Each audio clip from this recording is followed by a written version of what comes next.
நமது கருத்தரத்தின் சிறப்பு விருந்தினராக இருக்கக்கூடிய ஜெயசூரிய நாராயணன் ஐயா அவர்களை வருக வருக என வரவேற்கிறோம்.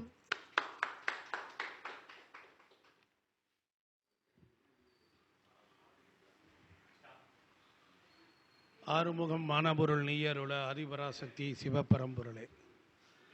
மண்ணில் நல்ல வண்ணம் வாழலாம் வைகளும் எண்ணில் நல்ல கதிக்கு யாதுமோர் குறைவில்லை.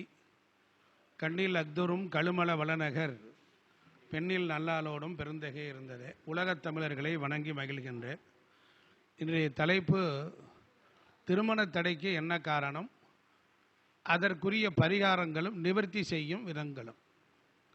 அதனால் இந்த வீடியோ பார்க்குறவங்க கையில் ஒரு பேப்பர் பேனாக எடுத்துக்கோங்க.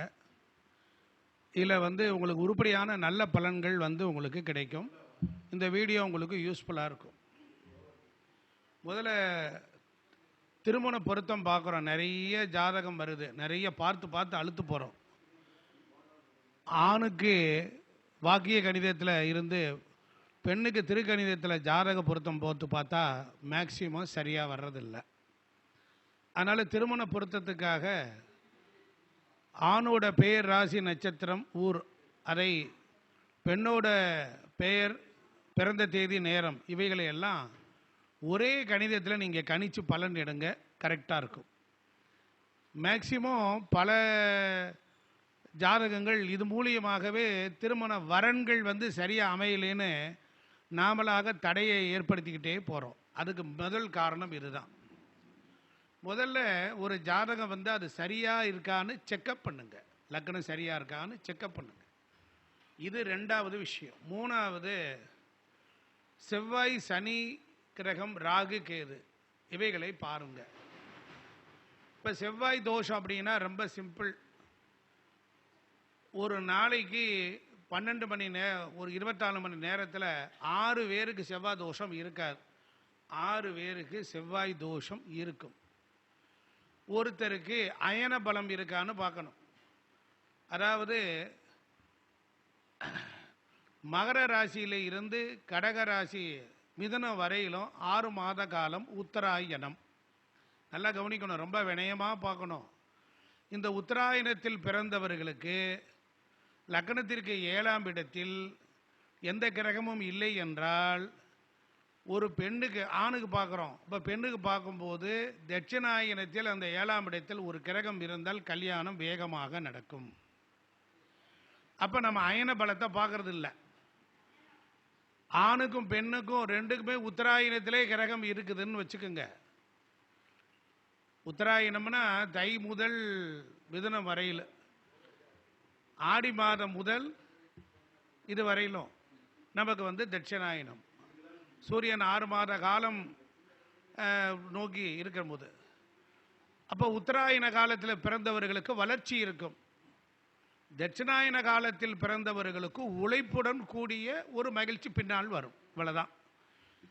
6 லக்னத்தில் பிறந்தவங்களுக்கு தான் செவ்வாய் இருக்கும் ஒரே நாளில். அப்போ 6 லக்னத்தில் பிறந்தவங்களுக்கு ராகு, கேது தோஷம். ஒரு நாளைக்கு 2 மணி நேரத்திற்கு ஒரு லக்னம் வீதம் 6 லக்னத்தில் பிறந்தவங்களுக்கு தான் இந்த செவ்வாய் தோஷம். அதனால் திருமண பொருத்த, திருமண தடை ஜாதகம் சேர்க்கறதுல தான் தடையே வருது. 100% அதுதான். ஒரு பெண்ணோட ஜாதகத்தில் 1, 5, 9 கூடியவர்கள் அந்த லக்கணத்திற்கு, மாப்பிள்ளையோட லக்கணத்தில் அந்த 1, 5, 9 கூடியவர்கள் அதிபதிகளுடைய வீடுகளாக லக்னம் வந்துவிட்டால் திருமணத்தை தைரியமாக செய்யலாம். அதே போல் ரஜ்ஜு பொருத்தம் பார்ப்பதிலும் நாம் ரொம்ப கவனமாக இருக்கணும். லக்னத்துக்கு 2இல், லக்னத்துக்கு 7இல் ராகு, கேது, கேது 2, 8 இருந்தால் தோஷம். அப்போ ராகு கேதுக்குள்ளே இருக்கக்கூடிய கிரகங்கள் இருந்தால் அது கால சர்ப்ப தோஷம். இதனால் என்ன தீமை வரும் அப்படின்னா, குழந்தை பிறப்பு தாமதமாகும். இப்போ தோஷங்களை எப்போ பார்க்குறோம்? குழந்தை பிறக்கிறதுக்கு தோஷம் பார்க்கல. குழந்தைக்கு சாப்பாடு ஊட்டும் போது யாரும் தோஷம் பார்க்கறது இல்லை, செவ்வாய் தோஷம் அதெல்லாம் பார்க்கறது இல்லை. குழந்தைக்கு மொட்டை அடிக்க போகும்போதும் பார்க்கறது இல்லை. குழந்தைக்கு பெயர் வைக்க போகும்போதோ, பள்ளிக்கூடத்துக்கு போகும்போதோ, தொழில் செய்ய போகும்போதோ எந்த தோஷத்தையும் பார்க்கறதே இல்லை. ஆனால் இந்த நிகழ்வுகள் எல்லாம் தோஷம் பார்க்கறதே இல்லை. ஆனால் ஒரு பெண்ணுக்கு மட்டும்தான் கல்யாணத்தில் மாப்பிள்ளையை பொருத்தம் பார்க்கணும். பெண்ணுக்கு தான் ஜாதக பொருத்தம் பார்க்கணும், ஆணுக்கு பார்க்கவே கூடாது. அப்படி நிறைய பேர் நீங்களே பார்த்துக்கிறீங்க. அது பெரும்பாலும் திருமண தடையை தான் கொடுக்கும். ஒரு பெண்ணுக்கு தான் அட்ஜஸ்ட் போவாரா மாப்பிள்ளைன்னு வரும். இப்போ ஒரு ஜாதகத்தில் சூரியன் செவ்வாய் ஏதோ ஒரு வகையில் இணைஞ்சிருச்சு அப்படின்னா அந்த காலத்தில் இளம் விதவை அப்படின்னு சொல்லியிருக்காங்க. இதெல்லாம் இந்த குறிப்புகள்லாம் இப்போ வீட்டில் பெண்கள் எடுத்து வச்சுக்கிட்டு அவங்க இது இருந்தால் என் பொண்ணுக்கு இளம் விதவை ஆயிடுவா அப்படின்னு சொல்லி அவங்கள தள்ளுறாங்க. அதுக்கெல்லாம் நிறைய விதிவிலக்கு இருக்குது. அது நீங்கள் நல்ல அனுபவம் வாய்ந்த ஜோசியர்கிட்ட கொடுத்தா பார்க்கணும். ஆயிலியம் மாமியாருக்கு ஆகாதுன்னாங்க. 80 வயசு 100 வயசு வரைக்கும் வாழ்ந்துக்கிட்டு தான் இருக்காங்க. இன்றைய பெண்கள் திருமணம் முடிந்தவுடன் மாமியாருடன் புழக்கம் வைத்திருக்கிறாங்களா நான் கேட்குற கேள்வி. மாமியாரோட இல்லை அப்படிங்கும்போது நீங்கள் ஆயிலியத்தை சேர்த்துட்டு போக வேண்டியதானே. எல்லா பொண்ணுமே தனி கொடுத்தன தானே போகிறான். இப்போ மாமியார் இது பண்ணுறதே இல்லை. அதே போல் பெண்ணின் தாயார் பெரிதும் இதை தான் பார்க்குறாங்க. செவ்வாய் தோஷத்தை எப்படி பார்க்கணும், செவ்வாய் தோஷத்தை எப்படி எங்கு பார்க்கணும் அப்படின்னு பார்க்கணும். செவ்வாய் என்பது இரத்த சம்பந்தங்கள் உடையது. அப்போ பெண்ணுடைய இரத்தம் கருமுட்டையாகவும் ஆணுடைய இரத்தம் இந்திரியம் மூலமாகவும் 2 உயிர்களும் பெண்ணின் உறவு முறைகள் உறுப்புக்குள் போய் அது கருவாக உருவாகும். அதற்கு பார்ப்பது தான் செவ்வாய் தோஷம். குழந்தை பிறப்புக்கு தான் பார்க்கணும். அப்போ காலபுருஷ தத்துவத்தின்படி மேஷம் அப்படின்னு எடுத்துக்கிட்டிங்கன்னா 8வது ராசி விருச்சிக ராசி. அப்போ பெண் உறுப்பு மர்ம ராசி. அப்போ சூரியன் ப்ளஸ் செவ்வாய் பெண் ஜாதகம் அப்படின்னா ஆண் ஜாதகம், இந்த 2 வகையிலையும் வித்தியாசங்கள் இருக்குது. அப்போ சூரியன் என்பது ஆன்மாவை குறிக்கிறது, செவ்வாய் என்பது நெருப்பை குறிக்கிறது. அப்போ சூரியன் ஆன்மா, அது ஆண் தன்மை. அப்போ சூரியன் சனி செவ்வாய் குரு இதெல்லாம் ஆண் கிரகங்கள். அப்போ சரராசியில் உச்சம் பெறுகிறது, சரராசியிலேயே நீச்சம் பெறுகிறது. அப்போ உச்சம் பெற்ற செவ்வாய் உச்சம் பெற்ற சூரியனை தன் 4ஆம் பார்வையால் பார்த்தால் மட்டும்தான் இளம் பெண் விதவை ஆவாள் என்று ஜோதிட சாஸ்திரம் சொல்லுது. அதுதான் மாங்கல்ய தோஷம். இந்த ஒரு விதியை நீங்கள் யாரும் பார்க்கறதில்ல. சூரியன் ப்ளஸ் செவ்வாய் விதவா தோஷம் கிடையாது. செவ்வாய் நீச்சம் பெற்று கடகத்தில் நின்று நீச்சம் அடைந்தவனை பார்க்கும் போது ஒரு பெண்ணுக்கு உடல் ரீதியாக மனம் ரீதியாக ஒரு பாதிப்பை தருகிறது. இதுதான் இங்கே இருக்கக்கூடிய விஷயம். அதே போல் இந்த திருமண தடை மேக்சிமம் எப்படி வரும் அப்படின்னு எடுத்துக்கிட்டிங்கன்னா, ஆண் ஜாதகத்தில் செவ்வாய் அமர்ந்த இடத்தில் பெண் ஜாதகத்தில் சுக்கிரன் இருந்தால் அது நல்ல பொருத்தம். நீங்கள் அதை தாமத திருமணம் சொல்லக்கூடிய ஜாதக அமைப்பு. ஆனால் இதெல்லாம் நம்ம பார்க்கறது இல்லை. பெண் ஜாதகத்தில் செவ்வாய் அமர்ந்த இடத்தில் ஆண் ஜாதகத்தில் சுக்கிரன் இருந்தால் நல்ல பொருத்தம். ஆணுக்கு சுக்கிரனை தான் மனைவியாக பார்ப்போம், ஒரு பெண்ணுக்கு செவ்வாயை தான் பார்ப்போம். பெண் ஜாதகத்தில் செவ்வாய் அமர்ந்த இடத்தில் ஆண் ஜாதகத்தில் அதே வீட்டில் சுக்கிரன் இருந்தால் அது நீங்கள் எதையும் பார்க்க வேண்டாம், தாராளமாக சேர்த்துடலாம்.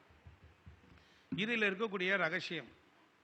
அடுத்தாப்புல 2, 7 வீடுகள் பாதிப்படைந்தால், 2ஆம் பாவம் 7ஆம் பாவம் 11ஆம் வீடெல்லாம் பாதிப்படைந்தால் அவங்க வாழ்க்கையில் மனதிற்கு திருப்தி இல்லாத திருமணமாக தான் நடக்குது.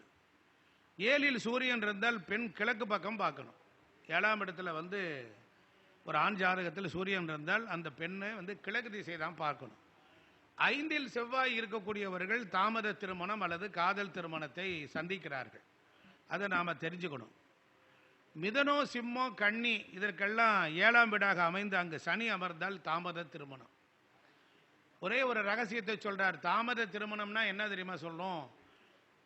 சனி எந்த வீட்டில் இருக்காரோ அந்த வீடு குறித்து உறவு குறித்து பெருமையோ பீத்தலோ இருக்கக்கூடாது. எளிமை எளிவந்த தன்மை அப்படி இருந்தால் கல்யாணத்தை உடனே நடத்திடுவார். சனி இருக்கிற வீட்டில் உதாரணத்திற்கு ஒரு பெண்ணுக்கு 7ஆம் இடத்துல சனி, அந்த மாப்பிள்ளை அவ்வளோ லட்சணமாக இருக்க மாட்டார், கொஞ்சம் கிழடு தோற்றமாக இருப்பார். அதுலேயும் கேது சேர்ந்துருச்சு, கேது பார்த்துருச்சு அப்படின்னா கொஞ்சம் வழுக்கை உள்ளவரா, முடி குறைவு உள்ளவரா, அழகு இல்லாதவராகத்தான் தரப்போகிறேன். அப்படி நீ கொடுத்தால் உனக்கு வாழ்க்கை நல்லா இருக்கும்னு தான் பகவான் கிருஷ்ணர் சொல்கிறார். நாம் என்ன பண்ணுவோம்? மாப்பிள்ளை கர்லிங்காக இருக்கணும், சிகப்பாக இருக்கணும்னு பார்த்தா இப்படியே வர்ற ஜாதகத்தெல்லாம் ஜாதகம் நல்லா இருந்தால் என்ன பண்ணுவோம்? இப்படியே சொல்லி சொல்லி நம்ம கழிச்சு விட்டுறோம். அதனால் விளையாட்டு பார்க்கல பெண்ணுக்கு 30, 33, 35 வயசு வந்துடுது. ஸோ அதனால் அதே போல் கிரகங்கள் ஆண் வீடுகள் பெண் வீடுன்னு இருக்கு, ஆண் கிரகங்கள் பெண் கிரகங்கள்னு ஒரு வகை இருக்கு. 9 கிரகங்களில் 5க்கு மேற்பட்ட கிரகங்கள் ஆண் ராசியில் இருந்தால் திருமண தடை. இதெல்லாம் நம்ம நுணுக்கமாக பார்க்கறது இல்லை. 7ஆம் இடத்துக்கு அதிபதி 7ஆம் இடத்திற்கு 3, 6, 8, 12 இருந்தால் திருமண தடை. ஒரு பாவாதிபதி அந்த பாவத்திற்கு 3வது வீடோ 6வது வீடோ 8வது வீடோ 12வது வீடோ இருந்தால் அந்த வீட்டுக்குள்ளே கொடுப்பினையை அனுபவிக்க முடியல, அந்த கிரகம் அந்த வீட்டுக்கு எதுவும் கொடுக்க முடியல, அவ்வளோதான், அது திருமண தடை. அப்போ நீங்கள் என்ன செய்யணும், அந்த பெண்ணையோ ஆணையோ ஊர் விட்டு ஊர் போய் வெளியே போய் உட்கார வச்சு பார்த்தால், வெளியூரில் மாப்பிள்ளை தேடினால் வெளியூரில் மாப்பிள்ளையை வைத்து வெளியூரில் பெண்ணை உறவு வீட்டில் வைத்து நீங்கள் பார்த்தீங்கன்னா வேகமாக கல்யாணம் ஆகிடும். இது எப்போவுமே சனி பகவான் ஒரு விஷயத்தை நமக்கு சொல்கிறார். கடகராசிக்கு சனி வீடு தொலைவில் இருக்குது, சூரியன் வீட்டுக்கு சனி வீடு தொலைவில் இருக்குது. அப்போ சனி தொலைவில் இருக்கிறதுக்கு என்ன நோக்கம் என்றால், உறவுகளை பிரிந்தால் திருமணம் நடக்கும். ஒரு திசை நடக்குது, சனி திசை நடக்குது, 6, 8, 12 நடக்குது அப்படின்னா அவன் உள்ளூரில் இல்லாமல் வெளியூரில் போய் தங்கி இருந்து தானாக சமைச்சு தானாக துவைச்சு தானாக கஷ்டப்பட்டு தன்னுடைய வேலைகளை எடுத்து செய்யும் போது பிசிக்கலாக ஒர்க் நடக்கும்போது அந்த கஷ்டத்தை அவனுக்கு கொடுத்துரும். அப்புறம் அவனுக்கு வாழ்நாள் அந்த கஷ்டம் வராது. இதே சௌகரியமாக குடும்பத்தில் உறவுகளோடு இருக்கும் பொழுது கிரகங்கள் ரொம்ப வேலை செய்யுது. உயிர் காரகத்துவத்தை பாதித்தால் பொருள் காரகத்துவத்தை கொடுத்துரும். நீங்கள் பொருள் காரகத்துவத்துக்காக நீங்கள் வீட்டை விட்டு வெளியில் போய் இருங்க, கண்டிப்பாக வேலை செய்யும். அதே போல் பெண் ஜாதகத்தில் பெண்ணுக்கு 5 கிரகங்கள் இருந்தால் இதே தான் தோஷம். ஆமாம், பெண் ஜாதகத்தில் பெண் வீட்டிலேயே இல்லை கிரகம் இருந்தால் பெண்ணுக்குள்ளே தான் ஃப்ளக்சுவேஷன் இருக்கும்.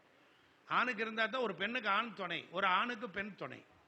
ஸோ இதெல்லாம் நம்ம பார்க்க தவறிடுறோம். இப்போ சூரியன் சுக்கிரன் அவன் இந்திரியத்தை கட்டுப்படுத்த மாட்டான். நிறைய பேர் சொல்கிறாங்க சூரியனுடன் சுக்கிரன் ஐக்கியம் ஆகிட்டாருன்னா அவருக்கு இந்திரியம் இருக்காது, ஆண்மைத்தன்மை இருக்காது அப்படிம்பாங்க. அந்த வேலையை அவர் செய்கிறதே இல்லை. சுக்லம் அப்படின்னாலே அது வளர்பிறையை தான் குறிக்கும். சுக்லபட்சம். கிருஷ்ணபட்சம் அப்படின்னாலே தேய்பிரையை குறிக்கும். அப்போ சுக்லபட்சத்துக்கு யார் அப்படின்னு கேட்டீங்கன்னா சூரிய பகவான் தான். அதனால தான் சுக்லனை தன் பக்கத்திலேயே வச்சிருப்பார். சூரியனுடன் நெருங்கிய 3 டிகிரிக்குள்ளே போயிடுச்சு அப்படின்னா திருமணம் என்ன ஆகும், வரும் தள்ளி போகும், அவனால் அனுபவிக்க முடியாது. இல்லை என்றால் இல்லற கல்யாணம் ஆன பிறகு அவன் மனைவி மக்களோடு பிரிஞ்சு இருப்பான். 45 டிகிரிக்கு மேலே போகும்போது கல்யாணம் ஆகிறதே தாமதமாகுது. ஆன பிறகும் கூட இல்லற வாழ்க்கையிலே ஒரு சாட்டிஸ்ஃபேக்ஷன் இல்லை. ஸோ அதனால் இதெல்லாம் நாம் தெரிஞ்சுக்கணும். அதனால் 45 டிகிரி மேலே கல்யாணம் ஆகாது அப்படின்னு சொல்லக்கூடாது. அவனுக்கு ஆண்மைத்தன்மை இல்லைன்னு சொல்லக்கூடாது. கணவன் மனைவிக்குள்ள ஒரு அண்டர்ஸ்டாண்டிங் இருக்கார், அவளது ஒன்று தான் மைனஸ். அதே போல் ராகு பகவான் ஒரு ஜாதகத்தில் ஜாதகருடைய பிறந்த லக்னத்திற்கு 8ஆம் வீடு 9ஆம் வீடு அதிபதியின் சாரத்தில் நின்றால் அதுவும் ராகு தோஷம்தான். அப்போ நட்சத்திர பொருத்தம் திருமணத்துக்கு தடையை ஏற்படுத்துது. அப்போ இந்த மாதிரி விஷயங்கள் வரும்பொழுது திருமணம் நடப்பதற்கு மாப்பிள்ளை சுவாமின்னு இருக்கு. திருவேலிமலை அப்படிங்கிற ஒரு புண்ணிய சேத்திரம் இருக்கு. அங்கே அதுக்கு சாமிக்கு பேரே மாப்பிள்ளை சுவாமி தான். அந்த சேத்திரத்துக்கு நீங்கள் போய் வந்தால் அது மிதிக்கணும்னு விதி இருந்தால் தான், இந்த வார்த்தையை காதில் கேட்கணும்னு விதி இருந்தால் தான் கல்யாணம் ஆகும். அதே போல் சரபேஸ்வரர் கோயில் வளர்முறை தசமி திதி அன்னைக்கு திருப்போணம் சென்று சரபேஸ்வரர் சாளுவே சாய வித்மகி பட்சி ராஜாய தீமகி தன்னோ சரப பிரஜோதயாத் அப்படின்னு சரபேஸ்வரர் சொல்கிறார். அது வயதுக்கு ஏற்றார் போல் அங்கே போய் அங்கே தங்கி இருந்து எலுமிச்சம்பழ மாலை கோர்த்து அந்த சுவாமிக்கு பெயர் ராசி நட்சத்திரம் சொல்லி அர்ச்சனை பண்ணால் கல்யாணம் உடனே நடக்குது. மிதுனம் கன்னி துலாம் ரிஷபம் இவங்களுக்கெல்லாம் திருமண தடை அதிகமாக இருக்குது. அப்படின்னா கும்பகோணம் பக்கத்தில் கபிஸ்தலம்னு ஒன்று இருக்குது. அங்கே இருக்கிற வரதராஜ பெருமாள் வழிபாடு செய்யணும்.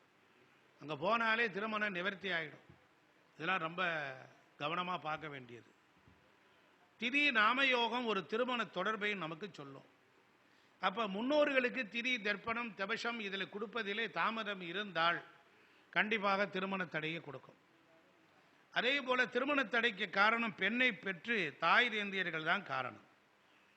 திருமண தடைக்கு காரணம் பெண்ணை பெற்ற தாய் தேந்தியர்கள் தான் காரணம்.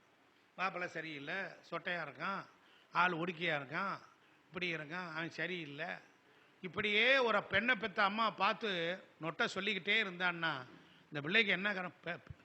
பொண்ணு தேவால அவன் பொண்ணு என்ன செய்வா? அம்மா பார்த்து நல்லா தான் முடிப்பாங்கம்பார். தயவு செய்து ஓரளவிற்கு தகுதி இருக்கா பார்த்தால் போதும். பெரிய பல குடும்பங்கள் திருமணத்தில் நல்ல நிலையை அடைவார்கள். அதனால் உங்களுடைய வாழ்க்கையில் இந்த திருமணத்திற்கு பிறகு சந்தான பிராப்தி, ஒரு ஜாதகத்தில் பெண்ணுக்கோ ஆணுக்கோ சூரியன் செவ்வாய் சேர்க்கை இருந்தால் ஜாதகம் சேர்க்கலாமா? பல ஜாதகத்தில் இந்த சேர்க்கை இருந்து ஆணும் பெண்ணும் சேர்ந்து திருமணமாகி குழந்தை பிறந்து பேரன் பேத்திகளை பெற்று சந்தோஷமாக வாழ்கிறாங்க. அப்போ சனி பகவான் லக்னத்துக்கு 2, 5, 7 இருந்தால் யாருக்கு பாதிப்பு? சனி பகவான் 2, 5, 7 இருந்தால் பாதிப்புன்னு சொல்லக்கூடாது. அதுலேயும் அவங்க பிரதம திதியில் பிறந்திருக்காங்களா, துவாதசி திதியில் பிறந்திருக்காங்களா, சதுர்த்தசி திதியில் பிறந்திருக்காங்களா அப்படின்னு பார்க்கணும். சௌபாகிய நாம யோகம், சாந்திய நாம யோகத்தில் பிறந்தால் குரு பாதிக்கப்பட்டவர்களுக்கு தான் பாதிப்பை அடைவார்களே ஒழிய மற்றபடி ஒன்றும் இல்லை. அதனால் குரு வீட்டில் பூசம் உச்சம், துலாம் வீட்டில் சனி உச்சம் விஷாகத்தில், மகர ராசி சனி ராசி, மிதுன ராசி உத்திரட்டாதியில், மீன ராசியில் உத்திரட்டாதி. அப்போ ஜனன ஜாதகருடைய குருவை பாருங்கள். அதனால் நம்முடைய வாழ்க்கையில் குலதெய்வ வழிபாடு அவசியம் தேவை. குலதெய்வம் தெரியாதவர்கள் நான் ஒரு அற்புதமான பரிகாரத்தை சொல்லுகிறேன். நாம் பிறந்த 5 வரையிலும் நமக்கு பெயர் சொல்லாதது என்கிற வசம்பு நம்மை காப்பாற்றுகிறது. பிறந்து வளர்ந்ததுக்கு அப்புறம் தெய்வ பரிகாரங்களில் காப்பு கட்டுதல், கும்பாபிஷேகத்தில் காப்பு கட்டுதல், கோவில் திருவிழா காப்பு கட்டுவதில் விரலி மஞ்சள் நமக்கு பயன்படுது. ராமருடைய தந்தை தசரத சக்கரவர்த்தி ராமர் குலத்தை 60 வம்சத்தை அழிக்க வேண்டும் என்பதற்காக அவர் ஒருவன் பரசுராமன் ஆகாயத்தில் பறந்து கொண்டு வந்து ராமர் குலத்தை அழிக்க வருகிறார். அப்பொழுது ராமரிடத்தில் இருந்த உதவியாளர்கள் சொல்லுகிறார்கள், ராமருடைய அப்பாவிடத்தில் கங்கணம் கட்டி கொண்டு இப்பொழுதுதான் நான் திருமணம் ஆகியிருக்கிறேன் என்று சொன்னால் எந்த துர்தேவதையும் எந்த பழியும் வராது. அதுபோல் ஒரு வசம்பு, ஒரு முழு நீல விரலி மஞ்சள், அதுடன் சேர்ந்து நீங்கள் வெத்தலை பாக்கு வைத்து முடிந்து மஞ்சள் துணியில் ஒரு குருவினுடைய தானியத்தை வைத்து காணிக்கை வைத்து நீங்கள் கட்டினால் போதும், கல்யாணம் நடக்கும். கல்யாணம் நடப்பதற்கு கடவுளை நீங்கள் கூப்பிடலாம். அரச மரத்து இலையும் வெற்றிலையும் சேர்ந்து அதில் நீங்கள் காணிக்கையெல்லாம் முடிஞ்சு வச்சு, என் பொண்ணுக்கு கல்யாணம் நடப்பதற்கு இதா காணிக்கை அப்படின்னு குலதெய்வத்துக்கு 108 ரூபாய் எடுத்து நீங்கள் முடிஞ்சு வச்சு, முடிஞ்சால் முடிந்துவிடும், முனைந்ததினால் முனிவரானார்கள். அதனால் பல உண்மையான சம்பவங்கள். ஒருத்தருக்கு ஒரு காரியம் நடக்கலை, நான் ஒரு பரிகாரம் சொன்னேன். ஒருத்தர் கேட்டார் என்கிட்ட, என் நண்பர் மாதிரி இருந்தார், ஒரு 15 பவுன் நகையை வாங்கிட்டு போனார், 5 வருஷம் ஆச்சுன்னா திருப்பியே தரலன்னார். அப்போ அந்த அம்மாவுக்கு சொன்னேன், இன்னார் இடத்துலேருந்து கொடுத்த நகை எனக்கு கிடைத்து விட்டதுன்னு ஒரு பிங்க் கலர் அட்டையில் எழுதி அதில் ஒரு வசம்பு, ஒரு விரலி மஞ்சள் வைத்து, ஒரு துணியில் சுண்டல் கடலையை போட்டு, ஏன்னா குரு மஞ்சள் துணி சுண்டல் கடலையை வைத்து கட்டி, ஒன்று நிலைவாசலில் வச்சுருங்க, இன்னொன்று வன்னிமரத்தில் கட்டுங்கன்னு. ஏன்னா பாரதத்தில் போர் நடக்க போகும்போது வன்னிமர பொந்தில் தான் கருவிகளை வைத்து சென்றார். அப்படிப்பட்ட நிலையில தான் வன்னிமரம் எல்லா யுகங்களிலும் நம்ம காப்பாற்றப்படும். அப்படி செஞ்சார். கிட்டத்தட்ட 4 நாளில் எனக்கு அந்த நகையை திருப்பி கொடுத்துட்டான்னு எனக்கு மெசேஜ் போட்டாங்க. அதே மாதிரி ஒரு பெரியவர் எனக்கு வர வேண்டிய சொத்தில் கவர்மெண்ட்லேருந்து ஒரு பேப்பர் எழுதி கொடுக்க மாட்டுறாங்க, எனக்கு லஞ்சம் கேட்குறாங்கன்னு என்கிட்ட ஒரு 3 வருஷத்துக்கு முன்னாலே சொன்னார். நான் அவருக்கு இதே பரிகாரத்தை சொன்னேன். ஒரு வாரத்தில் எனக்கு ஃபோன் பண்ணி, நீங்கள் தெய்வம் மாதிரி எனக்கு கையெழுத்தே பணமே வாங்காமல் கையெழுத்து போட்டு கொடுத்துட்டா, எனக்கு கிடைச்சிருச்சுன்னார். உலகத்தில் பிறந்த குழந்தை வசம்பு மாலை இல்லாமல் பால அரிஷ்ட தோஷம் 13 என்கிற பால அரிஷ்ட தோஷத்தை போக்குகிறது. நியூமராலஜியில் 13 என்பது மோசமான எண்கள். இந்த 13 வேல்களுடன் கூடியவரைத்தான், முனிவர்களைத்தான் முருகப்பெருமான் வளர்ப்பதற்கு காவலாக சிவபெருமான் வைத்தார். அப்படிப்பட்ட நிலையில் இந்த வசம்பும் விரலி மஞ்சளும் இது ரெண்டும் சேர்ந்து, அதோடு நமக்கு ஒரு தர்ப்பை புல்லால் அதை கட்டி வைத்து விட்டால் போதும், நமக்கு வேண்டியதெல்லாம் கிடைத்துவிடும். இந்த 2 சக்திகளும் உலகத்தில் இருக்கிற அத்தனை விருட்சங்களுக்கும் மூலிகைகளுக்கு ராஜாவாக ராணியாக இருக்கிறார்கள். ஒரு பூமி நன்றாக விளைய வேண்டுமானால் மஞ்சள் போடுவார்கள். அதுபோல் இந்த வசம்பு என்பது பேர் சொல்லக்கூடாது, இருந்தாலும் அனைவரும் கடையில் கேட்டு வாங்க வேண்டும் என்பதற்கு இந்த 2 விஷயங்கள் உங்கள் வீட்டில் இருந்தால் எவ்வளோ பெரிய விஷயத்தை நடத்தும். ஒருவேளை உங்களுக்கு எல்லாம் கூடி வந்திருக்கும் காலத்தில் உங்களுடைய குணத்தை மாற்ற வேண்டும். உங்கள் வீடு சரியில்லாமல் இருந்தாலும் திருமண வாழ்க்கை சரியில்லை. ஒரு வரி சொல்லிவிட்டு இந்த உரையை நிறைவு செய்கிறேன். சமீபத்தில் அரியலூர் என்கிற ஊருக்கு நான் போயிருந்தேன். அங்கே உள்ள ஒருவர் தன்னுடைய ஒரு புதுசாக வீடு கட்டி வந்தார். வீடு கட்டி வந்து 7 ஆண்டுகள் ஆகிறது.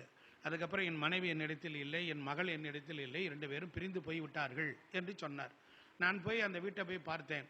பார்த்த பொழுது தெரிகிறது, அந்த வீடு வாஸ்துப்படி கட்டியிருந்தாலும் வாயு முலை இழுத்திருந்தது. மேற்கு வாயு முலை இழுத்திருந்தது. அக்னி தெருக்குத்து வேற. அந்த வீட்டில் எப்படி இருக்கும்? அந்த வீட்டில் உள்ளவருக்கு ஒரு கண் பாதிப்பு ஏற்பட்டிருக்கு. அதுக்கப்புறம் பாருங்க, அவருக்கு வேலை வாய்ப்பே இல்லை. கோர்ட்டு கேஸு வம்பு வழக்குகள் அலைகிறார். இப்படி ஜாதகப்படி நல்லாக இருந்தாலும் மோசமான வீட்டில் குடி இருந்தால் அந்த வீட்டில் திருமண தடையை எப்படி ஏற்படுத்தாமல் போகும்? புரியுதுங்களா? அதனால யாரும் வீடுகளை பார்ப்பதில்லை. வாடகை வீட்டில் குடியிருக்கிறோம், இதுக்கு என்னத்தை பார்க்கணுங்கிறாங்க. வாடகை வீடோ சொந்த வீடோ நாம் இதெல்லாம் பார்க்க வேண்டும். இன்று நிறைய திருமண தடைக்கு நிறைய வீடுகளில் கன்னி மூலையில் நிறைய திறந்திருக்கு, செப்டி டேங்க் இருக்குது, கிணறுகள் இருக்குது, போர்வெல் இருக்குது, தலைவாசல் சரியில்லாமல் இருக்குது. நிறைய பேர்கள் கல்யாணம் முடித்து 3 மாதத்தில் பொண்ணு ஒடியாந்துடுறா. சென்னையில் அப்பார்ட்மெண்ட்டில் 13 அடி வச்சு ஹாலு கட்டுறான், 13க்கு 13 வைக்கிறான், 18க்கு 18 வைக்கிறான். அக்னி மூலையில் கொண்டு போய் படுக்கறை வச்சுருந்தான். ஹஸ்பண்ட் அண்ட் ஒய்ஃப் ஹார்மோனிஸில் ப்ராப்ளம். அவள் கோவிச்சுட்டு போயிட்டு வீட்டை விட்டு கிளம்பி போயிட்டா. இப்படியெல்லாம் அடிக்கடி சண்டை சச்சரவு வந்துக்கிட்டே இருக்கு, நச்சு நச்சுன்னு வருது. இதெல்லாம் யார் சொல்கிறது? இதெல்லாம் அந்த உலகத்துக்கு யார் சொல்கிறது? இப்படி தவறாக பில்டர்ஸ் அப்பார்ட்மெண்ட்டில் வீடு கிடைக்கல, வாங்கிட்டான். மனையடி குற்றம் 1:2ங்கிற ரேஷியோவில் இவ்வளோ கியூபிக் ஏரியாவுக்கு இவ்வளோ ஆக்சிஜன் ப்ரொடக்ஷன் ஆகும். எதுவுமே இல்லை. தப்பாக வீடுகள், தப்பான நிலைவாசல்கள், கோணமானலா வீடுகள், தெற்கு பார்த்து சமைக்கிறாங்க. எப்படி அந்த வீட்டில் வாழ்க்கை நடத்துவது? இப்படி நம்முடைய வாழ்க்கை நாகரிகம் என்கிற பேரில் மிக துன்பத்தோடு போய் கொண்டிருக்கிறது. இதிலிருந்து விடுபட்டு நல்ல திருமணம் நடக்க வேண்டிய காலத்திற்கு நீங்கள் பெரும்பாலும் நல்ல மரங்களுக்கு அடியில், நல்ல மரம், நாவல் மரம், வன்னி மரம், அரச மரம், ஆலமரம், அதுபோல் நல்ல மரங்கள் இடத்தில் உட்கார்ந்து நீங்கள் சிந்தித்தால் போதும், நல்ல வாழ்க்கை அமையும். வீடுகளும் நமக்கு திருமண தடையை தருகிறது. ஜாதகம் தவறாக நாமளே பார்ப்பதினாலும் திருமண தடை வருகிறது. அதனால் 10 பொருத்தத்தை தாண்டி கிரக அடைப்புகள் இருக்கிறது. ஒரு பெண்ணோட லக்கணத்திற்கு மாப்பிள்ளையோட லக்கணம் 5, 9 வந்துட்டா உடனே முடிக்கலாம். அது என்ன மோசமாக இருந்தாலும் ஒன்றுக்கு ஒன்று அட்ஜஸ்ட் பண்ணி இழுத்துக்கும். ஆனால் திருமண தடை இன்னைக்கு எங்கே பார்த்தாலும் சேர்ந்து சரியில்லை, ஒரு 2 மாதத்துல தான் இருக்குது, ஒடியாந்துருது. இப்போ இதுக்கெல்லாம் காரணம் பெண்ணை பெற்றவங்களா? யார் காரணம்? இல்லை என்றால் மாப்பிள்ளையோட அக்கா அம்மாவா? யார் காரணம்? இதற்கு மத்தியில் இனி எந்த பெண்ணும் திருமணம் செய்யாமலே போயிட்டான்னா என்ன செய்யறது? பொண்ணே கொடுக்க மாட்டேங்கிறான். இவ்வளவு நான் வருத்தத்தோடு இந்த பதிவு செய்கிறேன். விழிப்புணர்வாக இருங்கள். தயவு செய்து 1க்கு 3, 4 ஜோசியர்களிடத்தில் ஒப்பீனியன் கேளுங்க. அவன் வாழ்க்கை முறையை சொல்லட்டும். ஒரு ஜாதகத்தில் 2வது திசை 2 கூடையவன் கெட்டு போயிட்டால், லக்னத்துக்கு 2 கூடையவன் கெட்டு போயிட்டால் 2வது திசையில் கல்யாணம் பண்ணா வீட்டுக்கு மூஞ்சியை சுழிச்சுக்கிட்டு தான் வர்றா. 3வது திசை இல்லை கல்யாணம் நடக்க போகுது. லக்னத்திற்கு 3ஆம் இடத்துக்குரியவன் கெட்டு போனால் என்ன ஆகுது? அதில் பிரச்சனை இருக்குன்னு டிக்ளேர் பண்ணுங்க. இப்படி பல விஷயம் இருக்கு. திரியும் கிழமையை வைத்து பிரச்சனைகளை சொல்லிவிடலாம். திரியும் கிழமைகளை வைத்து பிரச்சனையை சொல்லிவிடலாம். யாரும் இந்த திரியை பிடிச்சிக்கிட்டு என்னென்னத்துக்கோ பார்த்து தொலைகிறோம். இந்த திரிகள்லாம் 12 கட்டத்துக்குள்ளதான் அடங்குவான். அவன் வேற எதையுமே செய்ய மாட்டான். எப்படி பலன் கொடுத்தான்? யார் பலன் கொடுத்த? இந்த திதியில பிறந்தவனுக்கு பலன் கொடுத்துருக்கானா? இதெல்லாம் சும்மா பாசிட்டிவா சொல்றது. உங்க ஜாதக கட்டத்தில் 12 கட்டத்தில் ஒருத்தர் 10வது திதியா 10ஆம் பாவத்தை பாரு. 10ஆம் பாவத்துக்காரன் என்ன கதியில் ஆளாயிருக்கானோ அந்த திதியில உள்ளவே அந்த அது சிக்னிஃபேக்டரா வந்து சொல்லுது. இதை ஜோசியர்கள் புரியாம ஏதாவது ஒன்று போட்டு திதி நாம யோகம் அப்படின்னு சொல்றோம். அதே மாதிரி பல விஷயங்கள் இருக்கு. இப்படியே கிழமை நல்லா இருக்கான்னு, கிழமைனா உரிமைன்னு அர்த்தம். அவன் அந்த ஜாதகத்தில் உரிமை, பஞ்சாங்கத்தில் அவன் கிழமை முதல்ல வர்றான். கிழமைநாதன் ஒருத்தனுக்கு வெள்ளிக்கிழமை, அவனுக்கு சனி திசை நடக்குது. அப்போ அவன் இடம் விட்டு இடம் ஓடுறான், அவனுக்கு விரயமாக வந்துக்கிட்டு இருக்கு. இதை சொன்னவனே ஆமாங்கிறான். அப்போ இந்த விதியெல்லாம் உலகத்தில் எந்த வாத்தியாரும் சொல்லித்தரல. அப்போ அவன் அனுபவத்தில் கண்டுபிடிக்கிறான். அதனால பொறுத்தளவில் ஜோதிடம் பார்க்கும் முறைகள் மாற வேண்டும். பார்ப்பவர்கள் சரியானவர்களிடத்தில் பார்க்கணும். உங்க பிள்ளை வாழ்க்கையை நீங்களே ஒக்கிட்டு போடாதீங்க. கண்டிப்பா இந்த காலத்தில் யாருக்கும் தானம், தர்மம், தபம், ஒழுக்கம், நீதி, நியாயம், விரதங்கள் இருக்கிறது இல்லை. பெரியவங்களுக்கு ரெஸ்பெக்ட் கொடுக்கறது இல்லை. இப்போ புரியுதுங்களா? குலதெய்வம்னா தெரியறது இல்லை. பெத்தவன் பிள்ளைக்கு நல்லா படிக்க வச்சான், நல்ல துணிமணி கொடுத்தான், நல்லா சாப்பிட வச்சான், நல்ல பணத்தை கொடுத்தான், சுதந்திரமா இருக்க விட்டான். ஆனால் அனுசரித்து போகக்கூடிய வாழ்க்கை முறைகள் இல்லை. அனுசரித்து போகுதல் சரியில்லை. அப்போ ஒருத்தருக்கு ஒருத்தர் விட்டு கொடுத்து போகணும். இந்த குணத்தோடு நீங்கள் வரும் தாயார்கள் உங்கள் பிள்ளைகளுக்கு 10 பொருத்தத்தை தாண்டி 11வது பொருத்தம் இதுவாக பிறந்ததிலிருந்து சொல்லி ஊட்டி வளருங்கள். எல்லாருக்கும் அழகாக திருமணம் நடக்கும் என்று சொல்லி வாய்ப்பளித்து மிக்க நன்றி கூறி விடைபெறுகிறேன். நன்றி வணக்கம்.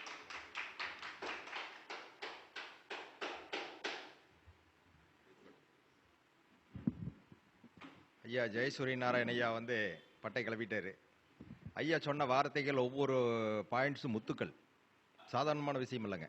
ஐயா சொன்னது வந்து நம்ம எல்லாமே ரொம்ப கூர்ந்து கவனிச்சிங்கன்னா நிறைய விஷயங்கள் புரியும். நீங்கள் ஜாதகத்தில் செவ்வாய் தோஷத்தை பற்றி சொன்னார். அதாவது வந்து ஒரு நாளைக்கு பார்த்தீங்கன்னா 6 பேர்த்துக்கு வந்து செவ்வாய் தோஷம் வரும்னு சொன்னார். அதே மாதிரி ராகுகே தோஷம் இது வந்து இதெல்லாம் வரும் அப்படிங்கிறது நம்மளாம் தெரியுது. ஆனால் நமக்கு தெரியுது, மற்றவங்களுக்கு தெரிய மாட்டேங்குது. இது வந்து அழகாக சுட்டி காட்டினார். இதில் என்னன்னு கேட்டிங்கன்னா, நம்ம வந்து இந்த செவ்வாய் தோஷம், ராகுகே தோஷம், இந்த சனியெல்லாம் நீங்கள் பார்க்கும்போது என்ன பண்ணணும், ஐயா சொன்னார் இது வந்து சூரியன் செவ்வாய் சேர்ந்துருந்தா அமங்கலி தோஷம்னு சொன்னோம். இதுக்கு வந்து நீங்கள் எப்படி கால்குலேட் பண்ண தெரியுங்களா?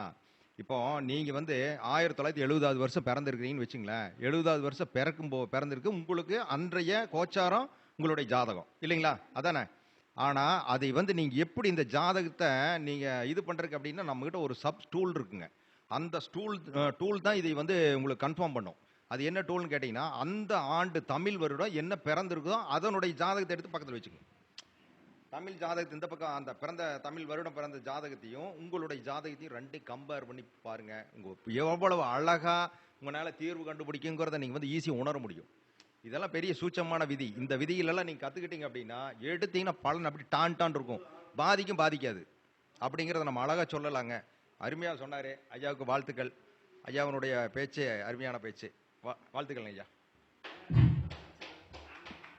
எல்லாரும் ஒவ்வொருத்தரும் ஒவ்வொரு விதமா தனி சிறப்புகளோட பேசக்கூடிய அமைப்புகளை ஐயா அவர்கள் மிக அற்புதமாக திருமணம் சார்ந்து இன்னைக்கு டாபிக் காலில இருந்து இப்ப வரைக்கும் திருமணம் பத்தி தான் ஓடிட்டு இருக்கு. நிச்சயமா இந்த குபேர கலச அறக்கட்டளையின் 33வது மாதாந்திர சிறப்பு கருத்தரங்கத்துல யார் யாரெல்லாம் பார்த்து வாட்ச் பண்ணிட்டு இருக்கீங்களோ, திருமணத்துக்காக காத்துட்டு இருக்கக்கூடிய அத்தனை நபர்களுக்கும் பிரபஞ்சத்தின் பேராற்றலால் திருமணம் நடக்கணும்னு சொல்லி எங்க எல்லோரும் சார்பாக வாழ்த்துக்களை தெரிவித்துக் கொள்வோம். ஐயா அவர்களுக்கு நன்றி தெரிவித்துமாக ஏவி பாலா சார் பொன்னாடை போட்டிருக்கிறார்.